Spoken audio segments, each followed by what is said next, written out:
Hello and welcome to Newsroom series. I'm Ayotunde Balugum. Our focus on the program today is from the Northwest region. But first, here are the top stories for the day. The House of Representatives has condemned the suicide attack in Borno State last week, which claimed over 30 lives. This resolution was reached after considering a motion of urgent national importance by Honorable Ahmed Jaha, who stated that the bombings further underscores the ongoing threat of terrorism in the country. The lawmaker informed the House that more than 180 people are critically injured and currently receiving treatment in various hospitals in the state. He alleges that findings indicate that the bombers were recruited, brainwashed, and imported from outside the state to carry out the suicide attack in Gwoza. He blames the act on complacency on the part of the security agencies. The House urges security agencies to therefore intensify efforts to prevent a recurrence. The FCT Emergency Management Agency has confirmed that no life was lost in last night's building collapse in the Garki area of Abuja. The building, which is a 4-story structure, is an existing facility that was undergoing renovation. Eyewitness accounts say most of the construction workers had already closed for the day, as at the time the building caved in. Officials of the Emergency Management Agency blamed the contractor for ignoring directives from the Abuja Development Control Authority to stop work. According to the agency, 3 persons were rescued from the scene with minor injuries and have since been treated and discharged from the hospital.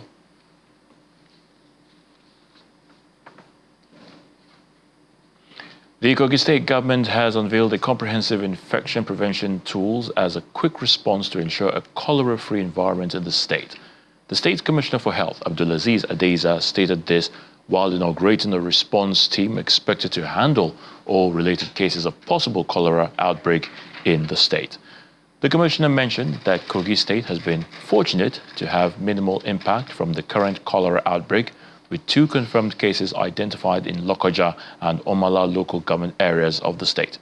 He pointed out that 1 case has already been discharged and the other is currently undergoing treatment with no fatalities recorded.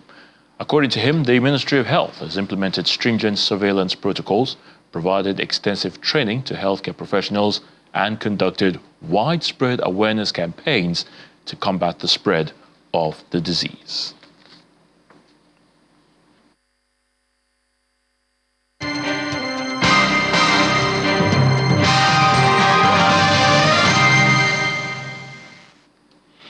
The National Emergency Management Agency, that's NEMA, has warned that about 19 local government areas in Jigawa State are at the risk of flooding for this year's rainy season. The head of the agency's office in Kano, Mr. Nura Abdullahi, stated this when he represented the Director General of NEMA, Mrs. Zubaida Umar, during the downscaling of flood early warning strategies in the state. Our correspondent, Sadiq Ilyasu, reports. Traditional leaders, government officials, and officials of the National Emergency Management Agency, NEMA, gather in Dutse, the Jigawa state capital, to strategize on flood mitigation ahead of the 2024 rainy season in the state.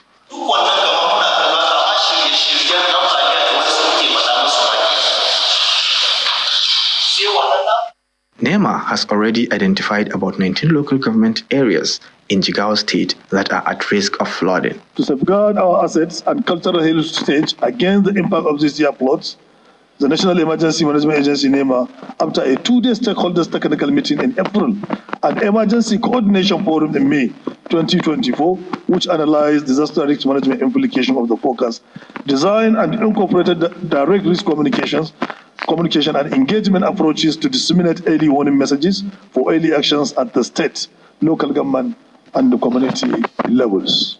The state government is fully aware of the situation and has begun early preparations against the flood. Today, they came for a training and plug-off for the sensitization of this year expected flood. And actually, Jigawa State is already prepared, and they have already taken measures which we have it inside our own budget. And I think the Minister of environment has started taking care of most of this embankment. The State Emergency Management Agency has put in place facilities to receive displaced persons if the flooding gets worse. To evacuate and receive the victims when it happens. This readiness is that you have to get a place for them, you have to secure their health, maybe the Department of Health, you have to get them clean water to drink, water. All these sectors we have already put heads together to see what we can do when the event happens. Okay. And when it comes to maybe, when there is camp, there will be camp management. What they will eat there is already there. It's already booked. So, but what we are praying now is that let it not even happen. But we are ready for it. The Jigawa state government is committing to ensure the safety of residents through proactive flood management strategies. Sadiq Ilyasu, Channels Television News. Meanwhile, the Jigawa state government has entered into a $6 billion memorandum of understanding with the Bank of Industry to boost economic growth and development. This partnership will provide medium and small-scale businesses in the state with access to soft loans. The MOU signing ceremony held at the Dutse Government House was attended by key stakeholders and dignitaries. Governor Umar Namadi highlighted the importance of this partnership in his administration's efforts to eradicate poverty, create jobs, and stimulate economic growth. Governor Namadi describes the occasion as a milestone in the state's journey towards poverty eradication, job creation and development. Empowering people through their own business of choice is a strategy that has been adopted for accelerating growth and development in Jigawa State, and the Bank of Industry is a key partner in achieving this goal. Kaduna. Governor Uba Sani of Kaduna State has said that his administration is committed to providing affordable housing for residents to help improve the people's welfare. Governor Sani, who gave the assurance at the maiden edition of the Kaduna State Housing Exhibition, says his administration has already commenced the building of low-income housing estates through partnerships with local and international investors. The Minister of Housing and Urban Development, Ahmed Dangiwa, who delivered a keynote address at the exhibition, lamented that 80% of Nigerians cannot afford decent housing due to financial constraints. The provision of affordable and decent housing, especially in urban areas, poses a significant challenge for individuals and the Kaduna State government due to many factors, ranging from lack of capital to buy land, building permits, and cost of building materials, amongst other issues. Against this backdrop, the Kaduna State government has organized the first housing exhibition aimed at brainstorming on the key challenges in the housing sector and provides suggestions on the way forward. The exhibition, with the theme Kaduna Sustainable Housing Development, a Model for Northern Housing, is organized by the Kaduna State Development and Property Company. This event marks a significant milestone in our journey to transform the building industry in Kaduna State, making it the next destination hub of housing with all its value chain.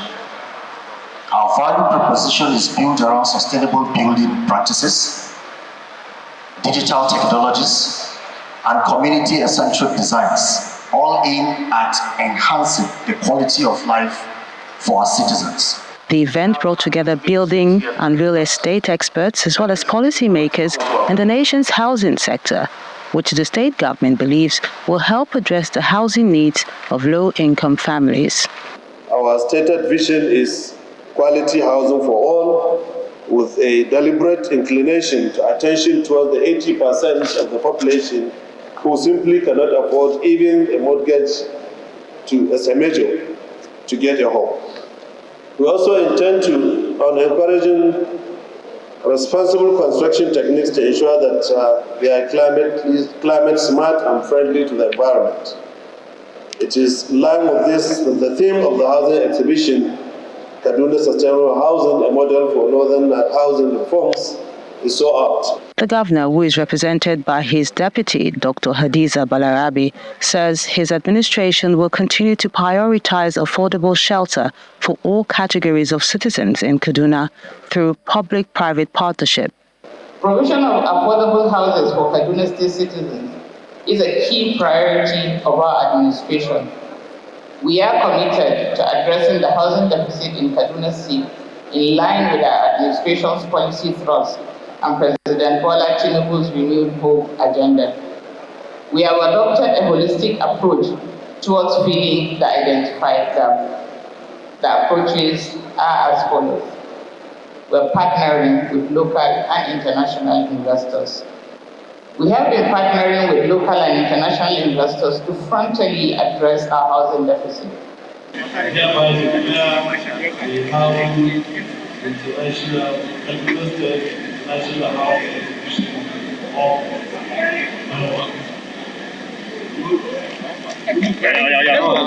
According to the governor, the suggestions and recommendations made by stakeholders at this event will be used in formulating policies that will promote affordable housing initiatives, improve urban planning and development through social welfare programs by the state and federal government. We're still in Kaduna, and the senator representing Southern Kaduna Senatorial District, Sunday Katung, has distributed 5,000 bags of fertilizers to indigent farmers, widows and people living with disability as part of his broader strategy to ensure sustainable agricultural practices in the area, especially for those who were affected by security challenges for several years. At the distribution of the fertilizers to the targeted beneficiaries in Zango and Kataf local government area, the senator laments the high cost of fertilizers in the market that are not practically affordable by local farmers, with a call on the state and federal governments to subsidize fertilizers to smallholder farmers. Southern Kaduna, once known for its rich cultural heritage and agrarian powers, has over the past been grappling with insecurity that has affected the residents and their livelihoods. With a gradual return of peace due to improved security in southern Kaduna, the senator representing the zone, Sunday Katung, flags off the distribution of 5,000 bags of fertilizers to vulnerable groups and smallholder farmers across the 8 local government areas. What I'm doing actually came from God. The inspiration and provision came from God. So I would rather we give thanks and appreciation to God who opened the doors for this particular venture. And I also pleaded that we should ensure that all those for whom this is intended are given, because there's a cost associated with appropriating what does not belong to you. For representatives of the beneficiaries, the fertilizers couldn't have come at a better time when the people are facing challenges of food insecurity. We should go above self-interest and get this thing down to the less privileged, that's the widows, the elderly. It's not elders, please, I think it's elderly. Because some of you are elders, but we are not qualified for this. It's the elderly, those that are well advanced in age, in the villages that are farmers. Let this reach them. Of a truth, fertilizer is needed now. When you go around and see what's happening, you agree with me that this is a divine intervention. The Lord that put it in your heart to remember the widows and those that are in need, may He grant you abundant harvest in the name of Jesus Christ. The targeted beneficiaries are mainly widows, orphans, elderly, people living with disabilities in the first phase of the fertilizer distribution. However, the senator cautions against any form of diversion of the fertilizers, but to use it for the intended purposes. In Kano, the state government has vowed to support local industries, especially those facing existential threats. The chief of staff to the governor disclosed this when he received workers of an embattled tea-making factory at the government house. Now, the tea factory is facing litigation on trademark-related offences against a foreign company.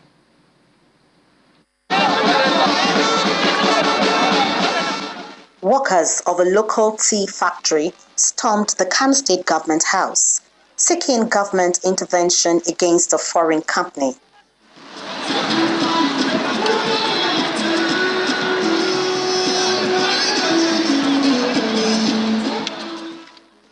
The representative of the workers who marched to the government house said they are on the verge of losing their livelihood. We are here to just present our grievances, our yearning and demand over a threat, an intimidation and frustration we are facing and receiving from a pseudo company, a foreign company who is intimidating us. So we came to meet a governor of Kano State to present this demand so that at least we can get covered and governor can intervene, because we have already all the legal backing, all the particulars that we are operating under this company. A few months ago, they came to our company and brought our staff and took them to to Abuja. And so this is a kind of intimidation. You are working in your own comfort, in your own environment, and people can come and pitch you away. They are accusing us for a trademark, which we, the T and YZ, we have already have this trademark already captured and collected from the Ministry of Trade and Investment. We have all our CAC, and that registered marks. The Chief of Staff to the Governor, who received the leadership of the workers, vowed to give them the necessary support that they require. The government is going to peruse all those documents that you have submitted, and what I am assuring you, that we will not allow unwholesome business practice in the state. I'm very happy from the way I'm seeing the document. You have registered your trademark as the certificate is here before me, and of course you will not get the registered trademarks without the corporate affairs certificate. What I will assure you is that government will do everything possible to support both small, medium, and even the large industries operating in Kano. What the government is after is for you to conduct your businesses and your affairs legally within the state. The government's promise brings hope to the affected workers and their families. The Emir of Katsina, Alhaji Abdul Mumini Kabir Usman, has led residents to perform rain-seeking prayers widely attended by the people. The prayers held at the Eid prayer ground was led by the Chief Imam of the Katsina Central Mosque, Imam Gambo Mustafa. Participants attending the prayers called for intensification of such intercessions by residents to ensure a bumper harvest and for the ease of economic hardship, increase of food price and prevailing insecurity bedeviling the state. According to the participants, crop plantations are in need of serious water to survive amidst high cost of food items in the markets. Well, the residents have also been advised to fear God in their daily activities, while leaders should treat their subjects with sincerity. To security now, a lecturer with the Federal University Dutsinma in Katsina State has been killed and 2 of his children abducted in a fresh attack by bandits launched in the early hours of Tuesday. That's today. The lecturer, identified as Dr. Thierry Gyan David, was the head of the Department of Agricultural Economics, Extension and Rural Development at the university. Eyewitnesses told Channels Television that the bandits invaded the community with sophisticated weapons, shooting sporadically to scare the residents. The police spokesman, ASP Abubakar Sadiq, also confirmed the incident to our correspondent, stating that the State Police Command will soon release a detailed statement regarding the killing.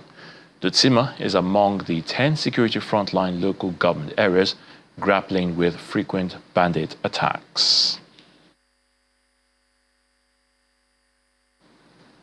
We're still talking security in Katsina. Governor Diko Rada has highlighted the critical role MSMEs play in job creation, poverty reduction and economic diversification. Now, the governor urged youths in the state to embrace entrepreneurship, take advantage of the MSMEs platform to learn, collaborate and innovate in order to create a prosperous future for the state and its residents.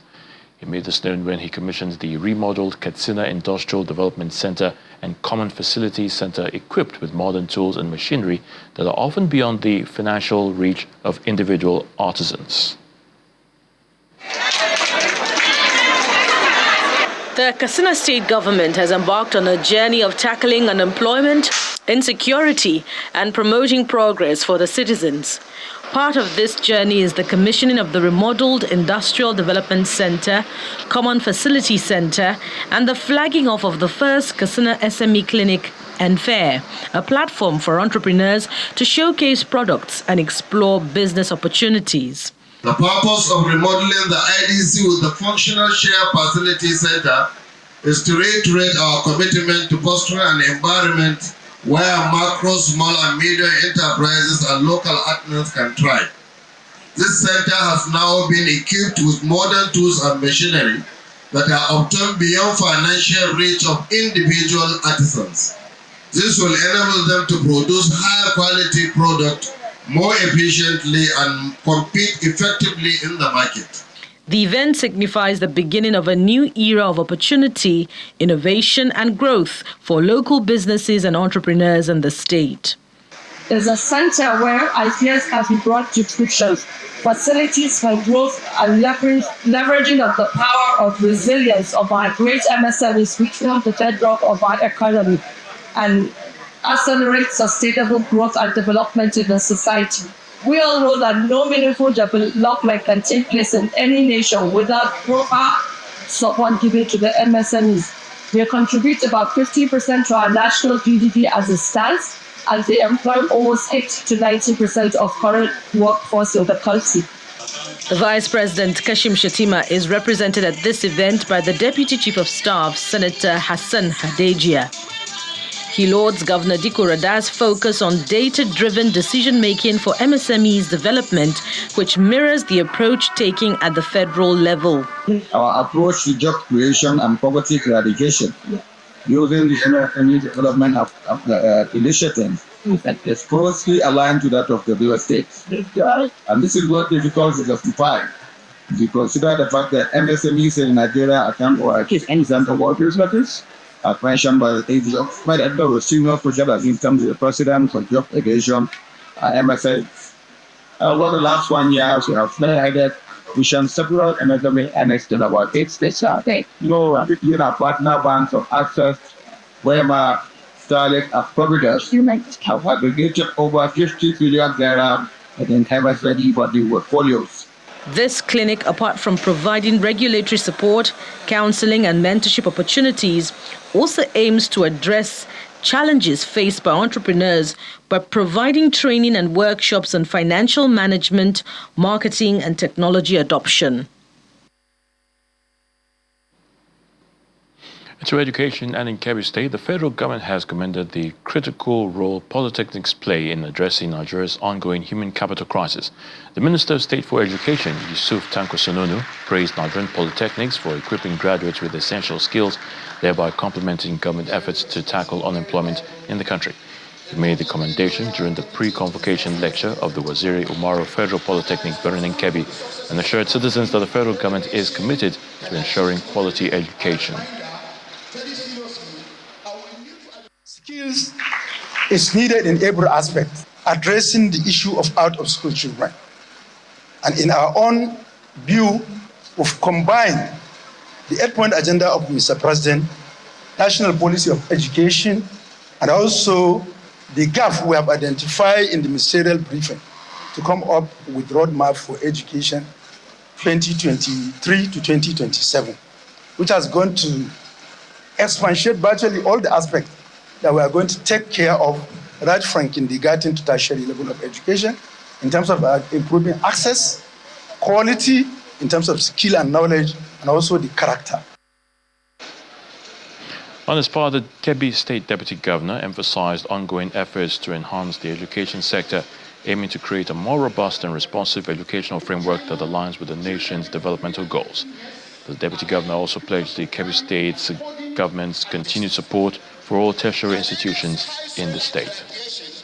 I'm sure people here wish to assure you the support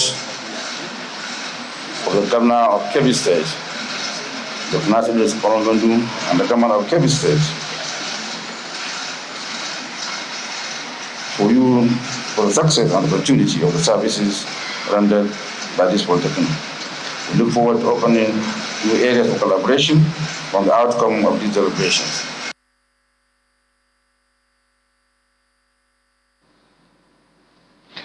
And that's it on Newsroom series with our focus on the Northwest. We thank you so much for watching. I'm Ayotunde Balogun.